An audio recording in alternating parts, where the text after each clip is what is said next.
अगर मैं आपसे कहूँ कि एक ऐसी रिपोर्ट है जिसे दुनिया से छुपाया गया, तो क्या आप विश्वास करेंगे? एक ऐसी जानकारी जो अगर सामने आ जाए, तो इतिहास ही बदल सकता है। क्या होगा अगर ये सच निकले कि हनुमान जी सिर्फ आस्था नहीं बल्कि एक वास्तविक शक्ति थे? और ये बात दुनिया की सबसे बड़ी स्पेस एजेंसी नासा तक पहुंच चुकी थी। लेकिन इसे सार्वजनिक क्यों नहीं किया गया? यहीं से शुरू होती है हमारी कहानी।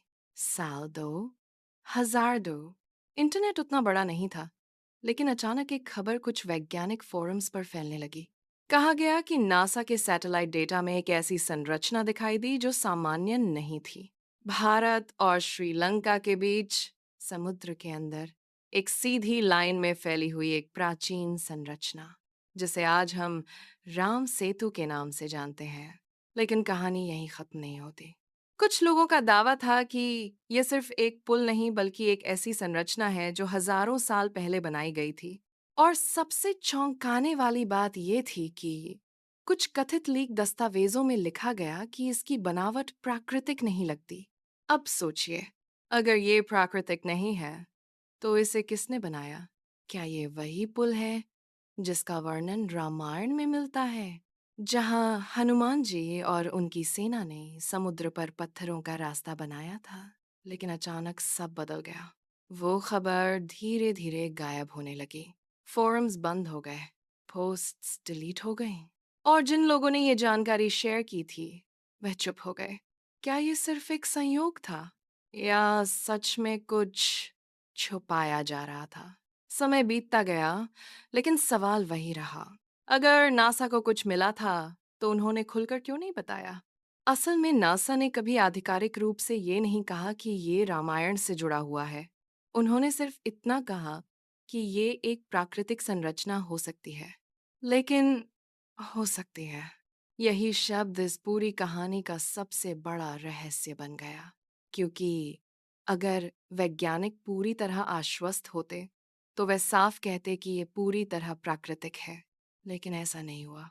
अब कहानी में एक नया मोड़ आता है। कुछ स्वतंत्र शोधकर्ताओं ने इस संरचना पर खुद अध्ययन शुरू किया। उन्होंने पाया कि कई पत्थर उस क्षेत्र के प्राकृतिक पत्थरों से मेल नहीं खाते।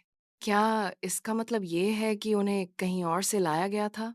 अगर ऐसा है, तो इतने बड़े पैमाने पर यह काम किसने किया?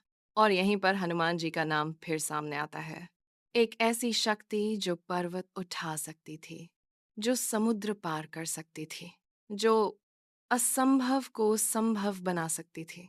क्या ये सिर्फ एक कथा है, या किसी प्राचीन तकनीक का संकेत? कुछ लोगों का मानना है कि हनुमान जी कोई साधारण जीव नहीं थे, बल्कि एक ऐसी शक्ति थे जिसे हम आज भी पूरी तरह समझ नहीं पाए हैं। शायद वो किसी ऐसी उन्नत सभ्यता का हिस्सा थे जो हमसे कहीं आगे थी। लेकिन फिर सवाल उठता है, अगर ऐसा था, तो उनका कोई स्पष्ट प्रमाण क्यों नहीं मिला? शायद इसलिए क्योंकि हम अभी उस स्तर तक पहुंचे ही नहीं हैं जहां हम इन चीजों को समझ सकें। इतिहास में कई बार ऐसा हुआ है कि जो चीजें पहले असंभव लगती थीं, वो बाद में सच साबित हुईं। तो क्या हनुमान जी भी एक ऐसा ही रहस्य हैं जो समय के साथ सामने आएगा? और अगर सच में कोई रिपोर्ट थी जो लीक हुई थी, तो वो आज कहाँ है? क्या उसे छुपा दिया गया, या वो कभी थी ही नहीं? सच्चाई क्या है, ये आज भी एक सवाल है। लेकिन एक बात तय है, चाहे विज्ञान कुछ भी कहे, हनुमान जी करोड़ों लोगों के लिए सिर्फ एक कहानी नहीं है।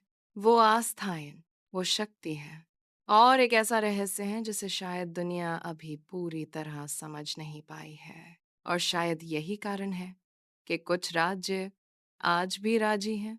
अगर आपको लगता है कि ये सिर्फ कहानी है, तो कमेंट में लिखिए मिथ। और अगर आपको लगता है कि इसमें सच्चाई हो सकती है, तो लिखिए ट्रूथ।